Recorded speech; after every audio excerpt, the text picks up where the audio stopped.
Good morning. This is Rebecca Strauss with Miller Johnson. I have my colleague Sandy Andre on the webinar with me as well. We are going to be discussing today the FFCRA and specifically the update that the Department of Labor has given us since we had our last webinar on this topic. Before we get started, we'd like to give you an update of what has happened in the COVID-19 world since our last webinar yesterday, because as you all know, it's a rapidly developing situation. In Michigan, we are now up to about 6,500 confirmed cases, 184 deaths. In the United States, there are 163,000 cases and about 3,000 deaths. 30 states have now implemented stay-at-home orders, including Maryland, Virginia, and Arizona. There is a hint from the governor that Michigan schools will likely be closed through the remainder of the school year. That's not confirmed yet, but that's what she is hinting about. And the U.S. is now preparing for prolonged shutdowns based on guidance from the federal government, and the coronavirus is straining hospitals in hotspots, most notably New York City, but also Detroit, as many of you know, is now a hotspot, and Beaumont, the largest hospital system in the Detroit area, is at capacity. So they are now going to look at sending cases to other hospital systems, including hospital systems outside of Southeast Michigan, which could potentially be West Michigan. So now for the good news. From the time Sandy and I prepared the presentation last night until this morning, there have been no new laws or executive orders. This is one of the few times we have done one of these where we went a day without a new law or executive order. So while the news on the COVID-19 developments is not good, at least we don't have breaking news to share with you this morning that always throws everybody off kilter a little bit when the legal landscape keeps changing. We at Miller Johnson are committed to getting our clients and really our West Michigan community through this pandemic and coming out stronger on the other side. Our guiding principles to do this are collaboration, intellect, loyalty, ingenuity, and candor. And with those guiding principles in mind, let's tackle the FFCRA and what you need to know as it becomes effective tomorrow. The agenda today is to tell you what the DOL has told us in 3 different editions of a Q&A, talk about the hottest topics because we are talking on the phone with all of you all day long. We know what the most common questions are. We're going to answer those today, and we're going to ask you a few questions as well. Only the first 2 or 3 slides are a general review of the Act. We have 2 full hours of webinars that we've already done, just going over the Act, the one right after the Act passed, going over the basics. The second, a full hour of just live Q&A, which is excellent. If you are hearing about this Act or tuning into it for the first time this morning, I highly recommend you go back and listen to those other webinars as well.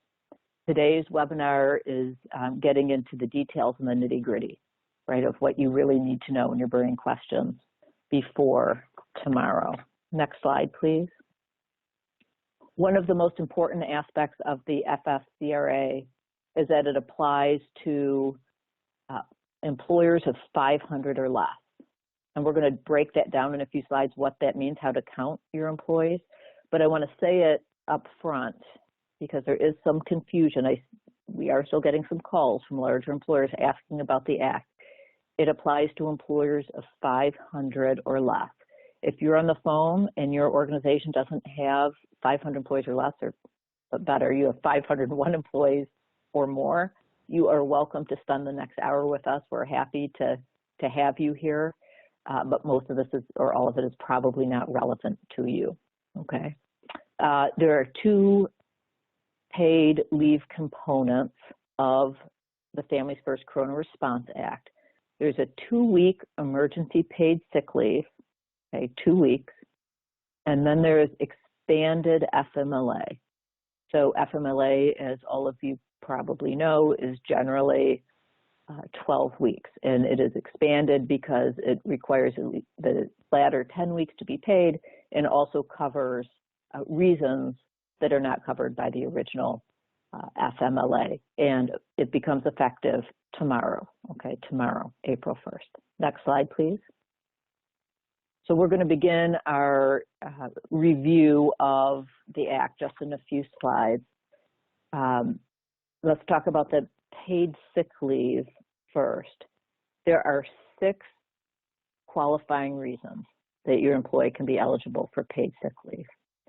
The first, employee is subject to federal, state, or local quarantine or isolation order related to COVID-19.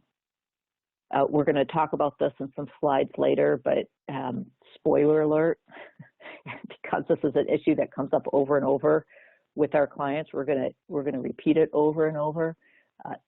The governor's executive order is not a local quarantine or isolation order for the purposes of this act. Okay.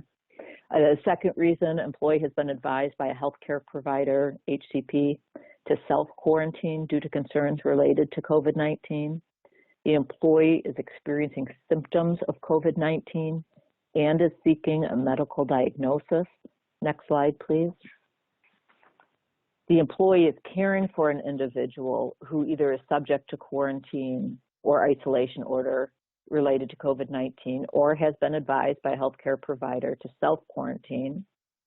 The employee is caring for a child whose school or place of care, child care provider is unavailable due to COVID-19 related reasons. This, of course, is going to snag the majority of your employees that will be eligible for this. That's probably the most important qualification. And lastly, the employee is experiencing any other substantially similar conditions specified by the Secretary of Health and Human Services. Okay, so that is the employee sick leave. It is capped at 80 hours. We generally say 2 weeks, but if your employee is not working 40 hours a week, it is capped at 80 hours. Okay, the benefit is capped at $511 for the employee's own condition and $200 per day, $511 per day for the employee's own condition, $200 per day to care for others, including that child care qualification. It is capped at $200 per day. Okay, the last bullet talks about the expanded FMLA, and that's much easier to tell you about because there's only one reason you qualify for the expanded FMLA, and that's child care, right? If you need to stay home, if you cannot work because of child care obligations, because your child's school or daycare provider is unavailable because of COVID-19. Okay, that is the only reason you qualify for expanded FMLA. Next slide, please. Let's talk about the 500 employee threshold.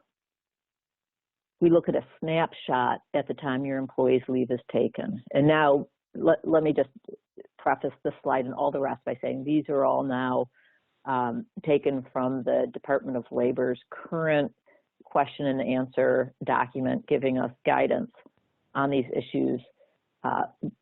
Be cautioned. This is effective as of today. This is accurate as of today. The DOL is adding to and revising past guidance every day or few days. So the information we're giving you is accurate as of today. If you have a very specific question relating to one of these nuanced issues and it comes up a week or 2 or 3 from now, please call us for advice. Okay, so right now the DOL is saying the 500 employee threshold is a snapshot at the time your employee's leave is taken. Very importantly, these are the employees to count. Employees on leave, temporary employees who are jointly employed by you and another employee, i.e. placement agency. Okay, that's very, very common for a lot of our employers.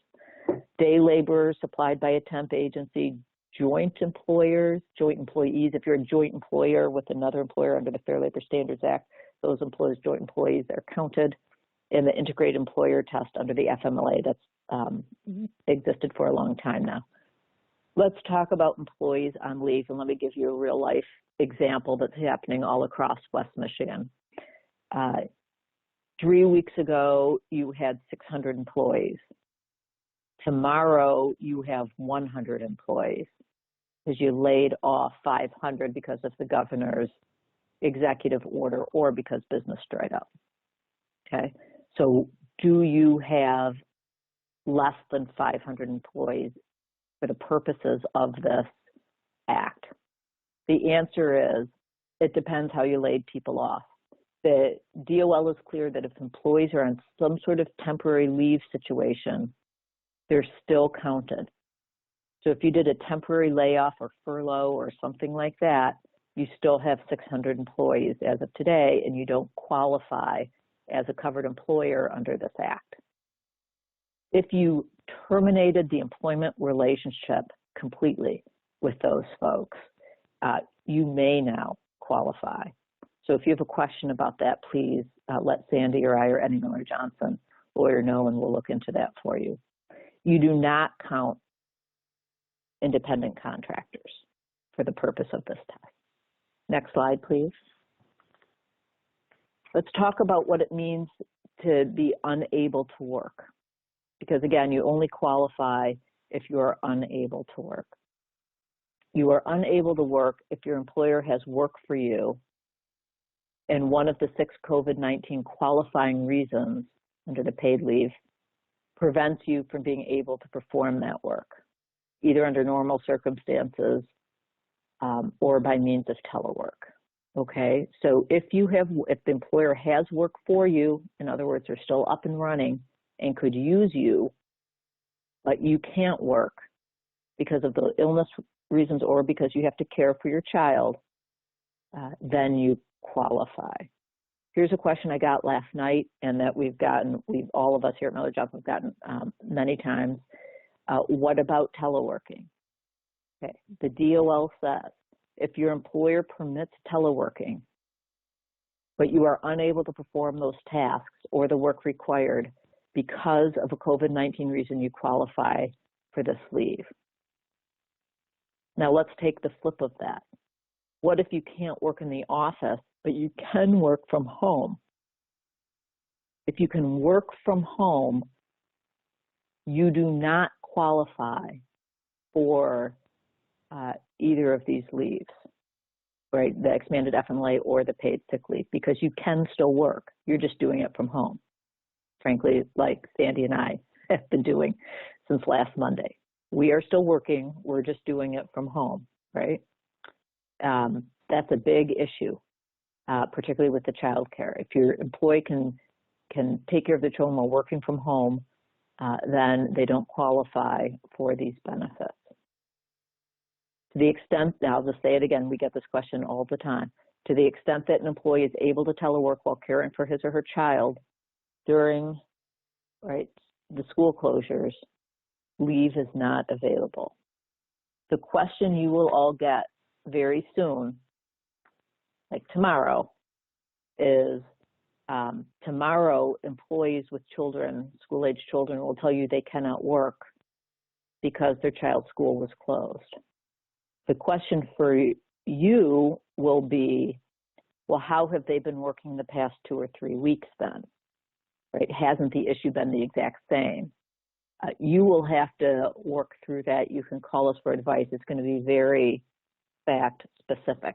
Perhaps they had pieced childcare together somehow, but now it's just too much for them.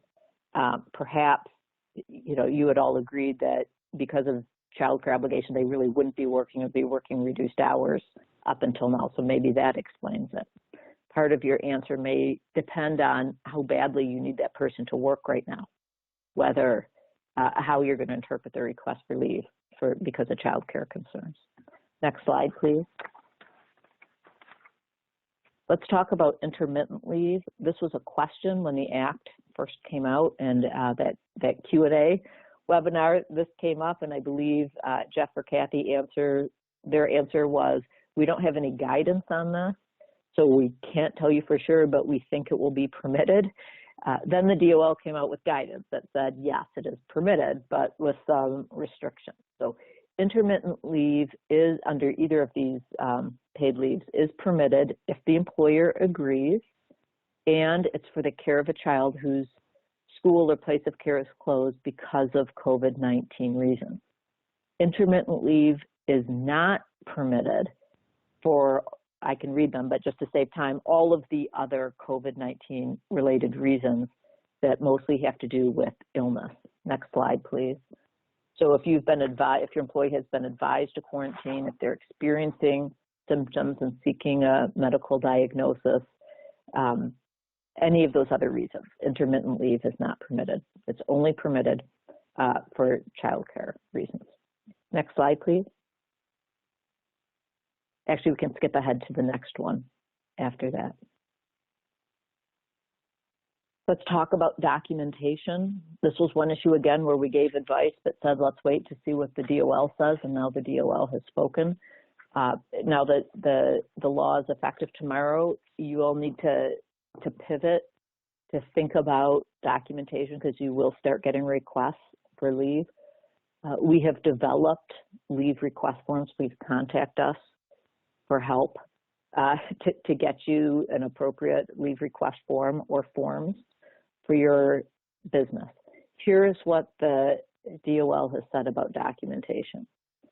If the employer intends to claim the tax credit for payment of these paid leaves, which we assume you will want to do, you must require the employee to provide appropriate documentation to support the leave.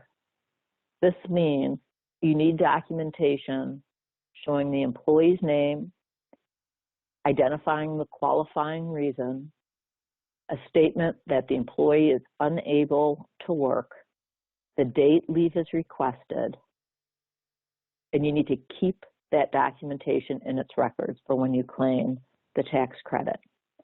Now, the second to last bullet, employer can request supporting documentation. It says can, not must. So how do we handle that practically speaking? Here's our point of view on that as of this morning. Again, things are always changing in our new COVID-19 world. But the way we have seen things unfold this last week, most employers fall into one of two categories. One category is they are not permitted to operate under the executive order, or technically they're permitted to operate, but there's no business to be had, there's no work to be done, the orders aren't coming in. So they really don't need the vast majority of their employees to be working. Coupled with the employer's good faith effort to get these folks as much pay as they can during this stressful time. Those folks may not want to demand supporting documentation if there's a good faith belief that the employee qualifies for the leave. Those employers are trying to get this benefit to as many of their employees as they can to ease the burden right now. And because they can take a tax credit, you all can take a tax credit for payments properly made under this act. It's a net zero to the business, so it's a win-win. The other category of employers are ones that are operating during this time and need all hands on deck. They need people to be coming to work, and they just can't function if too many people are all out on leave at the same time. For that category of employer, they may want to request supporting documentation, right? Because they need to make sure that the person actually qualifies for the leave. I do caution employers to be reasonable, right? In terms of, for instance, documentation from a doctor's office. It may not be possible right now. That doesn't mean you ask and you don't try, but you do have to be reasonable during this time period, right? Remember to retain the documents in your records for when you claim the tax credit. Next slide, please. Like most employee rights, the government requires you to put up a poster. Of course, most people are not working in person right now at many facilities, so how do you do that? You can email it to employees, you can post it on an internal website, someplace that all employees go and check on a regular basis. The Department of Labor does have a poster, right? So if you need that, you can look at the department's website or let us know. You do not have to draft one yourself or pay for one, okay? Next slide. All right, let's do a pop quiz. Okay, now it's our turn to ask you questions. It's a little difficult in a webinar, but just play along. Okay, my office shut down last week because of the stay home, stay safe executive order. Am I entitled to FFCRA benefits beginning on April 1st? What do you think? So there's a little Q&A button at the bottom of your screen. If you get the answer right, we may read off your name and give you props. If you get the answer wrong, I promise I won't. We won't embarrass you, but few people just type. We can see them. The other attendees can't see the answer, but Sandy and I can. So if you're already shut down because of the executive order,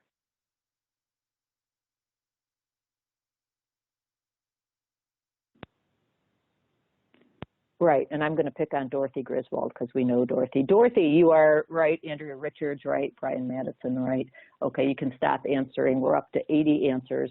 Most of them are right, but not all. So we'll take this opportunity to remind you again that if you're already shut down because of the executive order, folks are not entitled to the benefits. That's because the reason they're not working is not because of any of those qualifying reasons. The reason they're working is you're shut down.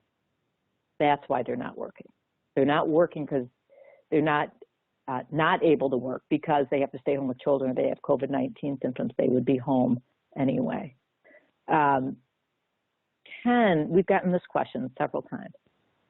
Can an employer choose to give FFCRA benefits on April 1st? So you are an employer that's already shut down. Do you have the option to pay people these paid benefits as provided in the FFCRA? You can, but you won't get the tax credit for them. It's like any other paid leave or benefit, or I know some of you are keeping folks on payroll as long as you can just to help folks through this time, even though they're not entitled to it before April 1st. You can do those things, you just don't get the tax benefit for it. So it will come out of the business's pocket if you do that, okay?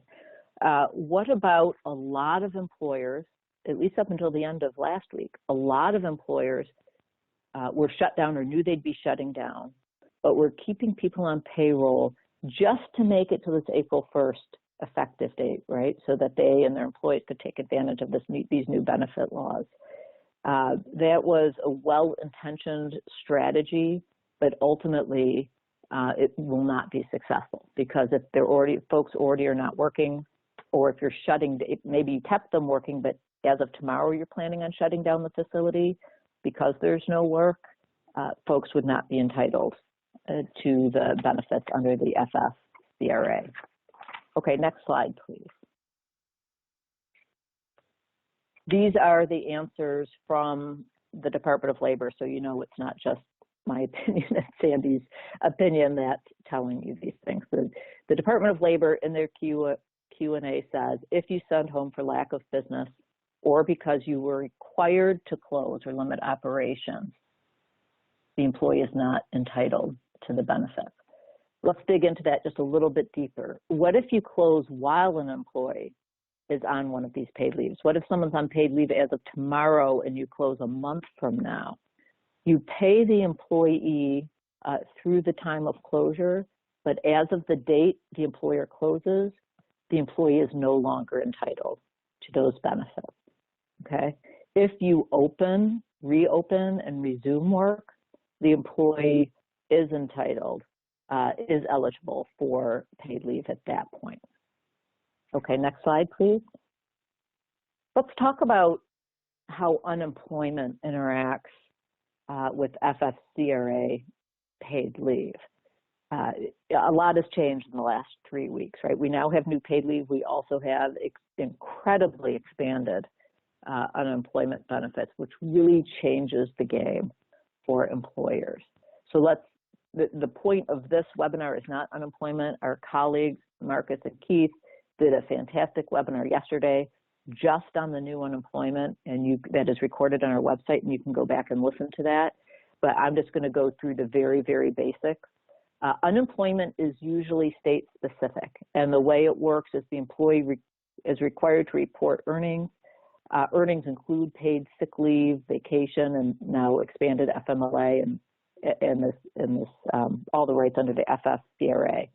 Those earnings may reduce the amount of benefits an employee may be eligible to receive, or when they can start receiving unemployment benefits, okay, because those count as wages. Next slide, please.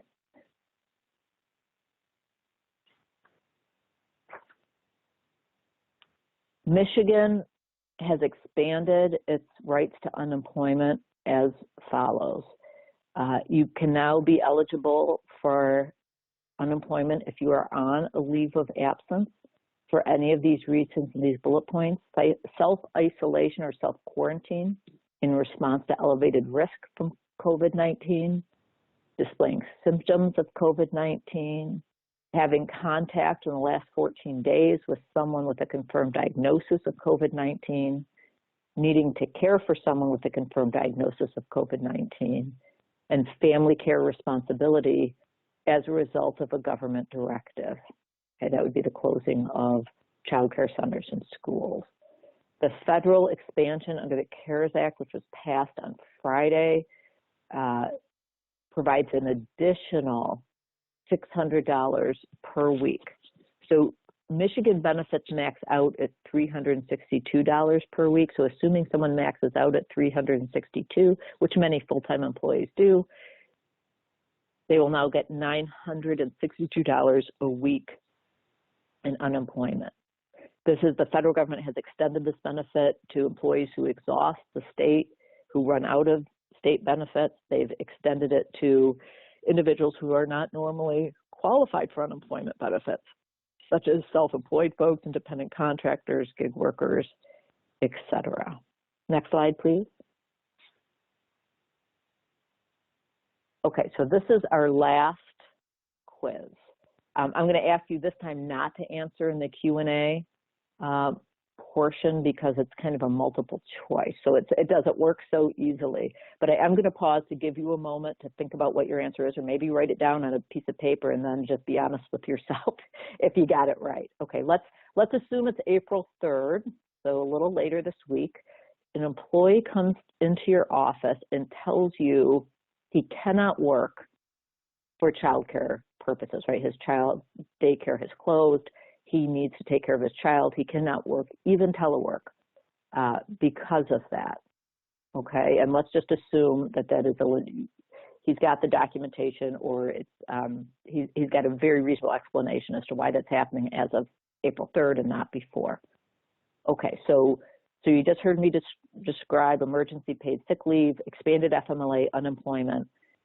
I think you all know now that he would qualify for benefits under any of those, right? So what happens? Which does he actually get? What do you do as you're sitting there in your office? This is what you do. The FFCRA leaves, so the Emergency Paid Sick Leave Act and expanded FMLA, those are rights that cannot be denied to an employee. So if the employee has a right to that leave, If he chooses not to take it, he has the option to refuse not to take those leaves and take unemployment instead. So the last bullet, who decides? The employee decides. You cannot, as the employer, say, okay, I'm going to lay you off then and just take your unemployment so I don't have to deal with the administration of this paid leave stuff. That is not your decision to make. Those leaves are federal rights that he is entitled to. Under what circumstances would he say, forget it, I'm just going to take unemployment, I'm just going to leave, I'm telling you I can't work and I'm going to take unemployment? If he's if he's a lower wage earner, right? So unemployment maxes out at $962 a week. These other leaves for child care purposes max out at $1,000 a week, right? $200 a day, $1,000 a week. So there's not a huge difference here, but if he's a higher wage earner, $1,000, if $1,000 a week is at least 2/3 of his income, he will choose that. If 2/3 of his income is less than $200 a week, $200 a day, he will probably choose unemployment. I hope that makes sense to you all. That does not come from DOL guidance, by the way. That comes straight from Miller-Johnson, and that is the way we are reading the laws. So stay tuned. If the DOL or the Unemployment Office gives us further guidance on that, we will let you know. But they haven't, and the law starts tomorrow. So I expect this exact situation to happen over and over and over across the state starting tomorrow. So we wanted to get that answered for you. Okay, Sandy, have there been any questions that have come in that I can quickly answer before you take over? Sure. Yep, you bet. A couple recent questions that specifically hit on unemployment. So we'll do those first since we just got done talking about that. So if someone says they're afraid to work for whatever reason, they have a spouse at home who's vulnerable, or they're just generally afraid, are they entitled to unemployment? And does it matter if they're scared for themselves or scared for someone else in their household? That's a great question. The answer generally is no. You can self-isolate. One of the ways you can qualify for unemployment is if you are self-isolating due to being immunocompromised. Okay, so that is one reason, but you have to be immunocompromised, and you would need to show the unemployment insurance agency some sort of documentation to that.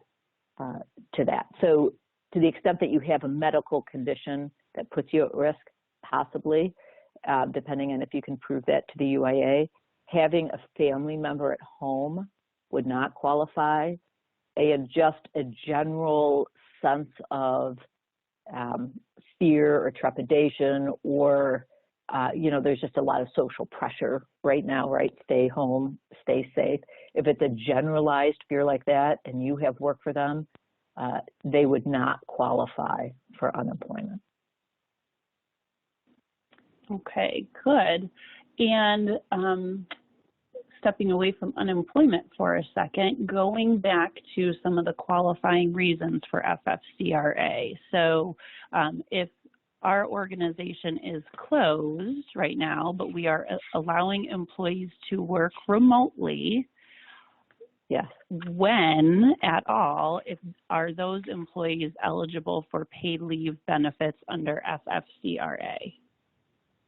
As long as they can continue to work remotely, they are not eligible for paid benefits under FFCRA.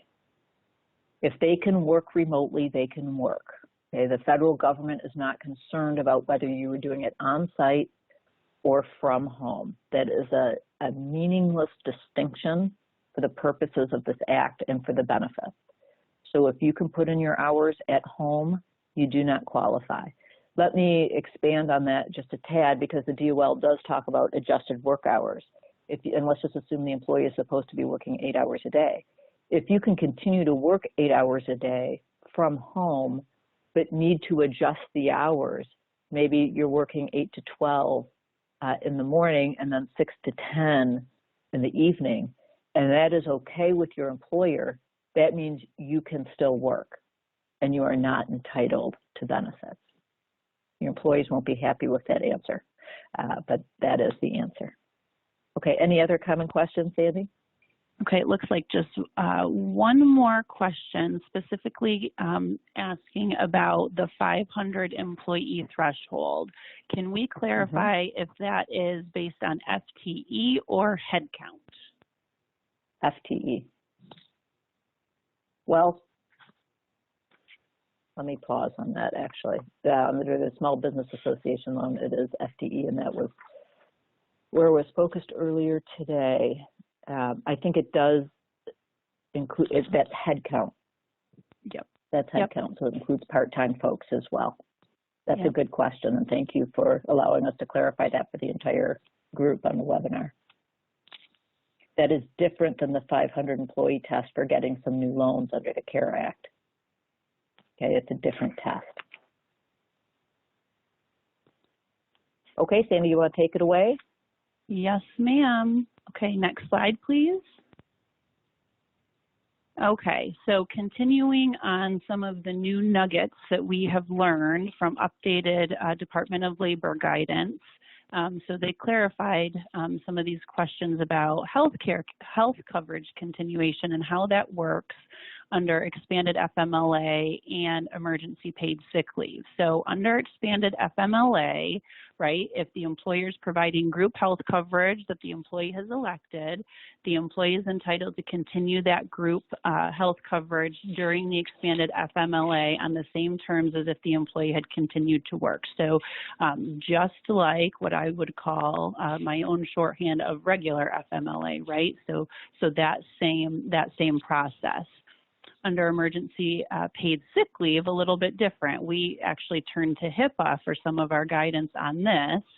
So an employer cannot establish a rule for eligibility or set the individual's premium or contribution rate based on whether the individual is actively working unless the absence from work is due to any health factor is treated as being actively at work. So let's dig into what that possibly means, right? So if your employee is on a paid leave, right, we're not going to distinguish the type of paid leave and whether someone is eligible or not eligible based on the reasons, the health factor that somebody is away from work, right? We're gonna treat those similarly. Okay. Next slide, please. Okay, so how do we pay employees, right, who, if we're an employer who has a pretty robust paid leave benefit, so how, and now our employees are eligible employees and we're a covered employer under FFCRA starting tomorrow, how do we pay them and what comes first, what comes second? So the thing to remember here is that FFCRA paid leave benefits are in addition to any of your employees' pre-existing leave entitlements. So if you have a PTO program that provides for, let's just say at least 80 hours a year or something like that, you cannot use your existing paid time off program as your compliance mechanism for paid leave benefits under FFCRA, okay? So this is a new benefit in addition to. And as Rebecca mentioned earlier, it's the employee's choice whether they want to use pre-existing leave before they use the FFCRA paid benefits, right? So what would be the situation that an employee might do that? Well, remember, some of the reasons covered under FFCRA are not paid up to 100% of the employee's regular rate. They are paid only at 2/3 of an employee's regular rate, and they're subject to daily caps. So in the situation that you have an employee who would rather, be paid 100% of wages for a reason that they are off, they may choose to use their PTO instead of FFCRA. So that could be the situation. So the next piece of that then is supplement. Is my employee allowed to supplement? Am I allowed to supplement? How does that work? So if the employer agrees, an employee is permitted to simultaneously take the employer-sponsored paid leave and the FFCRA paid leave benefit. So what we're talking about there is, so I need leave tomorrow for 8 hours. I'm going to use 8 hours of my PTO, and I'm going to use 8 hours of my Emergency Paid Sick Leave Act. Okay, so if you agree, employer, your employee can do that. So you can decide. Remember, on the tax credit side, right, you're not going to get the tax credit for 16 hours of pay that you've given that employee. You're only going to get the tax credit on the FFCRA portion. So now let's talk about supplement. An employee can choose to supplement the amount the employee receives with their under the FFCRA paid leave benefits with their pre-existing paid leave entitlement. So in the example that I gave, I'm taking leave for a reason that only entitles me to 2/3 of my regular rate, or I'm subject to a cap. Can I get the FFCRA benefit at 2/3 of my pay, and then can I draw down my PTO for the other 1/3 to bring me up to my normal earnings? And the answer is yes. That's got to be the employee's choice. As the employer, we can't make them supplement to get them to their regular earnings and spend down that bank. The employee can choose to do that, but the employer has to agree to that as well, okay? So again, just to reiterate, you certainly can allow employees to supplement. You can even pay employees more, but you are only going to be entitled to the tax credit up to the amount of the FFCRA paid leave caps, and for those particular reasons, to the extent that you go through some of the hoops to make sure that the employee is taking that time for a qualified reason as well, and only up to those daily and aggregate limits. Next slide, please. Now let's talk about eligible employees. So there's two different pieces here, right? So two different components for FFCRA, like Rebecca mentioned, and the eligibility is a little bit different for both of them. So let's first start with emergency paid sick leave. This is the broader one. It essentially just follows, shouldn't say just, right? It's not necessarily a straightforward definition, right? But anybody who is defined as an employee under the Fair Labor Standards Act, right? So that's pretty broad. So anybody who falls into that bucket is eligible on April 1st to take leave for one of these reasons. It is the amount that they are eligible for that is based on their quote-unquote status, okay? So it's not just full-time or what you classify as part-time employees who are eligible. It's any employee is eligible, but the amount of time that they are eligible to receive is dependent upon their status. And because we love it when our federal laws and our state laws never use the same definition of full-time and part-time, because that just makes our life so easy, the Department of Labor has clarified, right? So full-time employees are eligible for up to 80 hours of emergency paid sick leave, and part-time employees are eligible for the hours that individual would have normally been scheduled to work over a 2-week period. And so the Department of Labor has, for purposes of this act, they consider a full-time employee as someone who is normally scheduled to work 40 hours or more per week. So people who are status or normally scheduled at 40, they're going to get 80.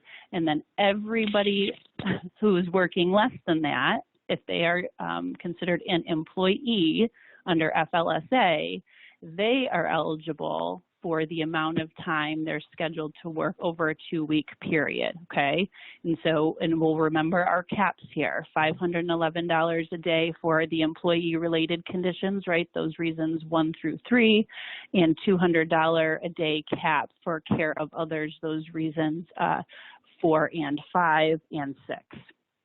On the expanded FMLA side, we're still talking about employees, but there's one other hurdle that an employee has to meet before they are eligible for paid leave benefits under expanded FMLA, and that is the employee has to be employed for 30 calendar days, at least 30 calendar days to have access to this benefit.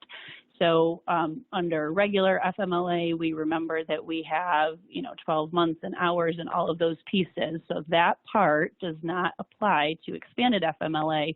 The only hurdle is 30 calendar days. And at that point, the amount is the first 10 days are unpaid, and then up to 10 work weeks past that is available for 2/3 at their regular rate with the cap of $200 a day. So when we talk about eligible employees, let's remember that generally that bar is pretty low, right?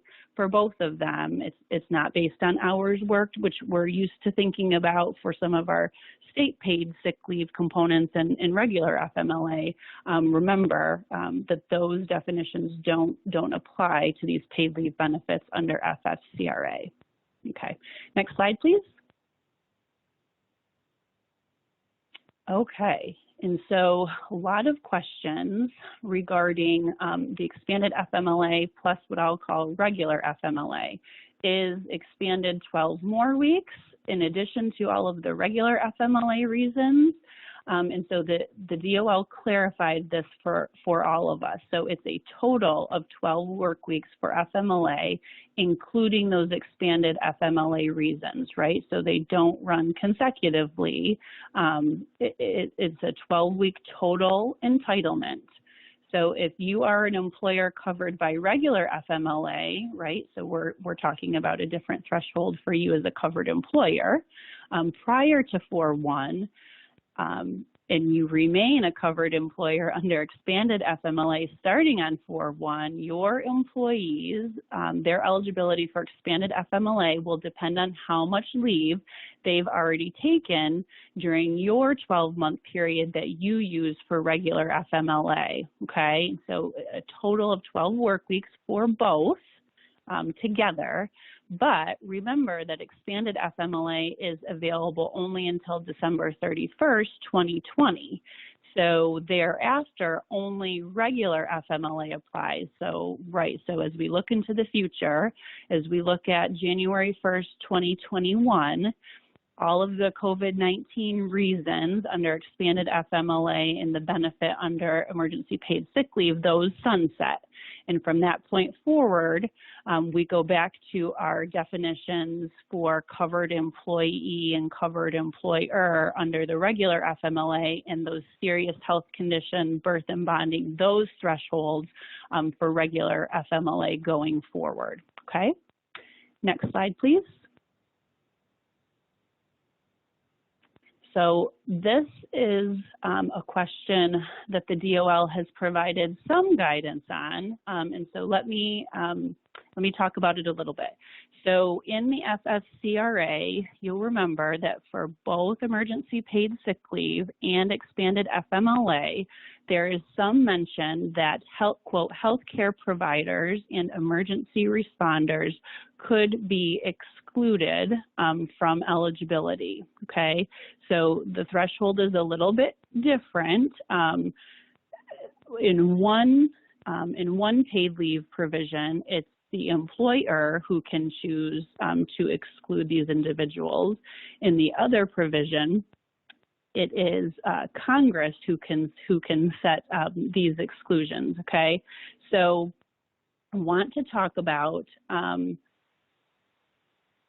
when those apply. We've gotten a lot of questions saying, hey, I'm a healthcare employer, all of my employees are excluded, right?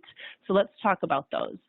First, it's important to understand that we use the term healthcare provided in two different sections of expanded FMLA, right? So, or excuse me, in the paid leave benefits under FFCRA. First, we say that there is a healthcare provider is somebody that we are going to rely on for determining whether an individual is subject to self-quarantine or is recommending self-quarantine due to concerns related to COVID-19, and can we rely upon those?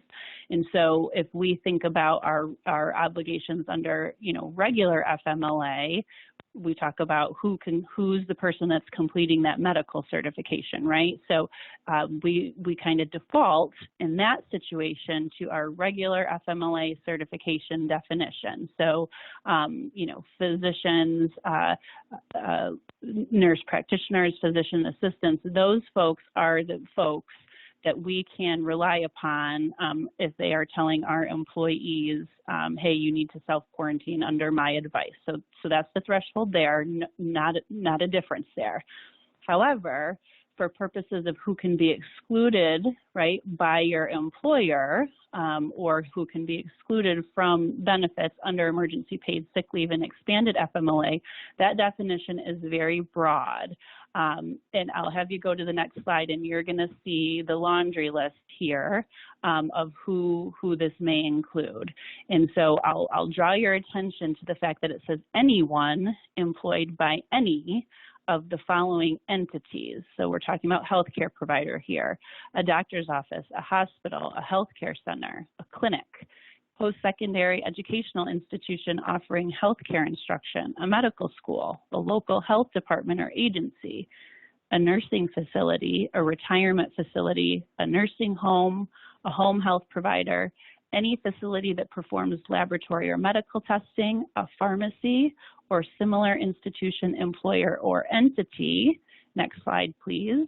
But that's not the entire list, okay? So any individual employed by an entity that contracts with any of those institutions, right? Employers or entities that provide services or maintains operations of those facilities, in addition to anyone employed by an entity that provides medical services, produces medical products, or is otherwise involved in making COVID-19 related medical equipment, tests, drugs, vaccines, diagnostic vehicles, or treatments. Next slide, please. But then in our DOL guidance, they finish the laundry list, right, with the following statement. The department encourages employers to be judicious when using this definition to exempt healthcare providers from the provisions of the FFCRA. So let's pause here, okay? So we just went through a laundry list that is super broad and seemingly gives you as the employer, right, if you are any of those types of employers or entities, broad brush to say, hey, all of my employees, I'm going to exclude all of you. And certainly the guidance does give that impression. However, let's think back to the purpose of FFCRA, right? So it's to minimize the spread of the virus associated with COVID-19. And generally, we think that laundry list comes from, is directly related to, hey, these are the entities that are on the front lines, right? We're using kind of that critical infrastructure thought or framework. These are the entities on the front lines, and we need folks at work, okay? And so we want to give those employers the ability to make some of those distinctions. But the DOL guidance also talks about if your employee is a healthcare provider, you're not required to pay the employee under these benefits, but that determination should be made on a case-by-case basis, right? So keeping the purpose of the FFCRA in mind. So it's balancing, right, the broad brush, but some of the recommendation here by the DOL that there should be at least some case-by-case basis associated with that links back to the general purpose that we're trying to minimize the spread, but make sure these employers have staff on hand to fight this fight. So generally, our recommendation at this point is there's probably more safety from an employer standpoint into narrowing the scope of the list that the DOL has provided, at least in terms of taking some time and putting some thought to, does it make sense to wholesale exclude everybody in our organization, or is there some opportunity to say, hey, the office worker in this department, it's less of a problem for us to grant paid leave benefits under these acts for that individual compared to people that we need on the front line giving patient care. So it's probably an unsatisfying answer to this question. It was an unsatisfying answer to us as we were looking at it too, because it doesn't provide us exact direction. But certainly what we have learned is the department is interpreting healthcare provider for exclusion purposes much more broadly that they are defining it for purposes of who can give the recommendation for an employee to be out for a COVID-19 related reason. Okay, next slide, please. In a very similar vein, right, there were two groups of employees that could be subject to exclusion at employer choice or department choice. And when I say department, I mean Department of Labor. So we just talked about healthcare providers, and now we'll talk about emergency responders. Same type of piece, same type of thought. The department has define this a little bit more broadly than maybe we would initially think. And here, at least, it seems the department is talking about specific professions rather than wholesale, hey, if you work for this type of entity, you're excluded, okay? So let's take a look. Generally, they are defining an emergency responder as an employee who is necessary for the provision of transport, care, healthcare, comfort, and nutrition of such patients, or whose services are otherwise needed to limit the spread of COVID-19. And they provide a number of examples, but this is not limited, right? So the examples they provide are illustrative, but not, this is not the complete list. So it's handy, and we'll go through those. Military or National Guard, law enforcement officers, correctional institution personnel, firefighters, emergency medical services personnel, physicians, nurses, public health personnel. Next slide, please.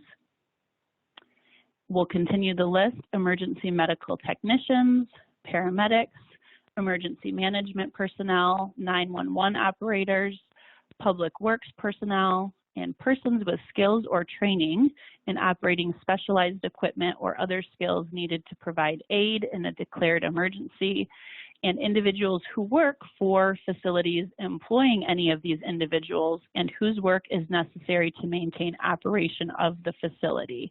So you probably noticed that there are professions there that certainly could fall under both lists, right? So they're an example of who an emergency responder might be, but based on the list the department has provided for the definition of healthcare providers,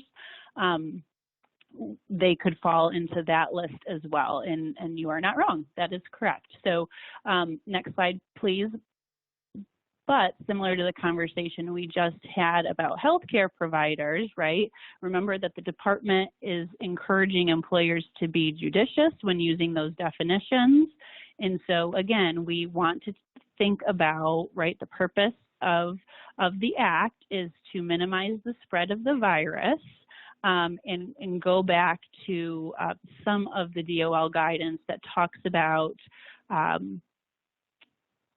if your employee falls into one of the exclusions, you as the employer you're not required to pay the benefits under FFCRA, but it is likely most appropriate to make those determinations on a case-by-case basis. So again, probably a more conservative approach would be an employer potentially narrowing the scope of the list the DOL has provided, at least to the extent that you're doing some kind of analysis, and it doesn't need to be necessarily in depth, but just some type of thought to say, yes, here's the reasons I think our organization wholesale needs to be excluded from these things, because everybody who's currently working is necessary for the provision of care or critical or any of those reasons. To the extent that you are putting some thought and some analysis into whether to apply those exclusions wholesale or not, I think that's a good and safe approach. Okay, next slide, please. The other exemption that FFCRA talked about is small businesses, right? So if we remember, these FFCRA paid leave provisions apply to employers with less than 500 employees, and especially on the expanded FMLA side, that was a big change on the FMLA side of the house, because we were used to FMLA requirements applying to covered employers who were above the 50 threshold. So now we've got businesses who are now subject to paid leave provisions and protected reinstatement rights and things such as that, who were never previously on the hook, at least in terms of a federal requirement to provide those safety nets. So the department has provided some guidance on how a small employer could exempt themselves from certain of the requirements, right? And so the threshold that they have set is small business is exempt from certain requirements if providing an employee leave under those provisions would jeopardize the viability of the business as a going concern. Okay, so what the heck is that? How do I prove that providing employees these benefits would jeopardize the viability of my business as a going concern? So we'll talk about that. But before we switch to the next slide, I just want to mention that when we talk about certain emergency paid sick leave and expanded FMLA requirements, we're talking about if leave is requested for those child care reasons, right? So a child's school or place of care is closed and the provider is unavailable due to COVID-19 related reasons. Those are the reasons that an individual can be exempt. So in the updated guidance, the DOL has provided some information about how an individual can show that. And so a small business can claim that exemption if an authorized officer of the business has made a couple of determinations, and they've gotten very specific here. So the provision of paid sick leave or expanded FMLA would result in the small business's expenses and financial obligations exceed available business revenue and cause the small business to cease operating at a minimal capacity. That's one way a small business could claim that exemption. Another way the small business could claim the exemption is if the absence of the employee or employees requesting the leave would entail a substantial risk to the financial health or operational capabilities of the small business because of those individuals' specialized skills, knowledge of the business, or responsibilities. So that's another way a small business may qualify for that exemption. And the third way a small business could qualify is if there are not sufficient workers who are able, willing, and qualified and who will be available at the time and place needed to perform the labor or services provided by the employee or employees who are requesting the leave, and the labor or services are needed for the small business to operate at minimal capacity. So the DOL has outlined some of the general requirements, right, that you would need an authorized officer of your business to make a determination that your small business fits into one of those three reasons, and would need to would need to reach out to the department and certify those pieces. But again, right, we look to the department who is encouraging, the department encourages employers and employees to collaborate to reach the best solution for maintaining the business and ensuring employee safety. So they are encouraging kind of a balanced approach instead of a wholesale exclusion here. Now, as Rebecca mentioned, obviously these paid leave provisions go into effect tomorrow, and we are already on our third issued guidance from the department on these regulations. So, on these provisions.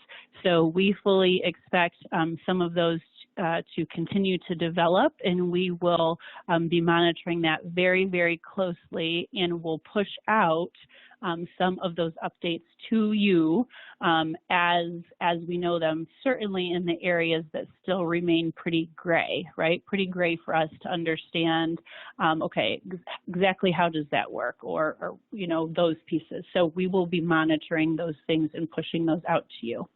Next slide, please. Okay, so Rebecca, hey, what us. what questions can we answer together? So it's after 9 o'clock. I'm going to ask Sandy just a few of the common questions. We've got, I think, 40 questions since Sandy's been talking. We obviously don't have time to cover all of them. I've been typing individual responses as quick as I can. But I do want to just take a few minutes, Sandy, and go over the questions that I see repeated over and over, because I think a lot of folks on the webinar will be interested. The first question that I see coming up a lot has to do with benefits. If an employee is on unemployment, do we have to maintain their health care benefits? And Sandy, could you also talk about what happens to health care benefits while employees are on FFCRA leave? Right, yep, so healthcare benefits, let's start first with FFCRA. So you would be required, and when I say you, I mean the employer, okay? You would be required to continue benefits under FFCRA, particularly under the expanded FMLA provision. If you're providing that group healthcare coverage, your employee is enrolled and they've made their elections, that employee is entitled to continuation of those coverages during the time they are on expanded FMLA, just as if they were regularly working. So if I am an employee who goes off on expanded FMLA because, and again, the only reason, remember, is that childcare reason, my child's school or place of care is closed and I'm eligible and I'm going off on leave, and I haven't used any of my FMLA entitlement this year, so I'm going to go off on leave maybe for 12 weeks. I continue to have that need for leave, and I'm enrolled in benefits. You as the employer are required to continue my benefits just as you normally would, okay?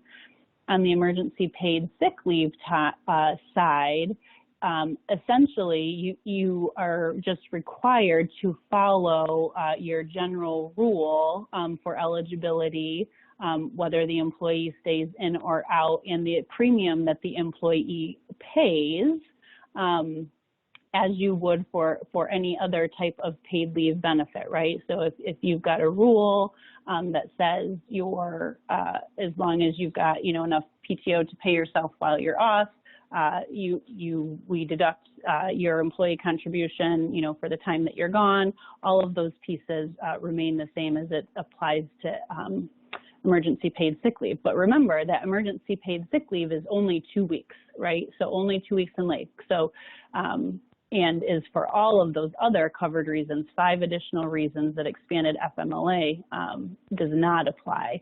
So the length of time that somebody may be staying on benefits under emergency paid sick leave is different than it would under the expanded FMLA. And Rebecca, can you repeat the piece about unemployment, the unemployment part of that question? If an employee is on unemployment, does the employer have to maintain health care benefits? No. It would depend, right, if your employee is still employed, right? If your employee is still employed and they're getting unemployment benefits because of underemployment, but they remain eligible, you'd follow, your SPD and all of those pieces. But if you, for example, have separated because your business is closed, and your employee has become unemployed for those reasons, again, you'd follow your SPD. And if it says, hey, we provide health insurance through the end of the month in which you separate, you follow that. So unemployment, you essentially follow your own policies. There's not a different requirement there. And then under paid leave benefits under FFCRA is a little bit different, particularly under the expanded FMLA piece. Yep. Okay, one other question that has come up a lot, and that has to do with how the expanded FMLA under FFCRA interacts with the FMLA we already have. And particularly if an employee has already used up their FMLA within the preceding 12 calendar months, how does this new expanded FMLA fit into that? Right. Yep. Great question. So the expanded FMLA, let's think about it in terms of an expanded reason that a person can take FMLA, and expanded eligibility, meaning maybe I haven't worked a year and maybe I haven't hit those hours, but now FMLA is available to me, and for some reasons it's now available to me paid, right? Okay, so if we think about expanded FMLA like that, we understand the name, right? We're expanding the reason for leave, we're expanding who may be eligible for leave, and we're expanding that some of that leave can be paid. What we are not expanding is the total amount of time that somebody can be off for FMLA reasons. And so this is now just another covered reason, and that 12 work weeks has not changed. So if you have an individual who has exhausted their 12 work weeks of FMLA already, this is not an additional benefit to them. They don't suddenly become eligible for an additional 12 weeks on April 1st for this covered reason. It's the amount of time they may be eligible for this expanded reason is dependent upon how much time they've used in your 12-month period that you use to calculate FMLA eligibility. Perfect. With that, it is 9:10, so we will end the webinar now. If we did not get to your question, our sincerest apologies. We will try to answer the questions after the webinar, and of course, if you still have questions you need answers to, please reach out to any Miller Johnson lawyer. We are all working round the clock to get our clients up and running and ready for tomorrow's deadline. There is another webinar at 10 o'clock in the chat screen below.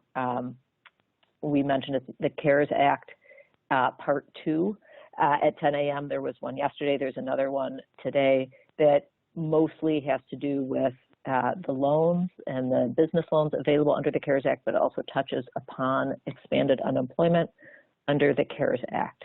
Sandy and I wish you all a very safe, healthy, productive, and relatively calm day. And we will, I'm sure, talk to you all soon. Thank you. Bye-bye.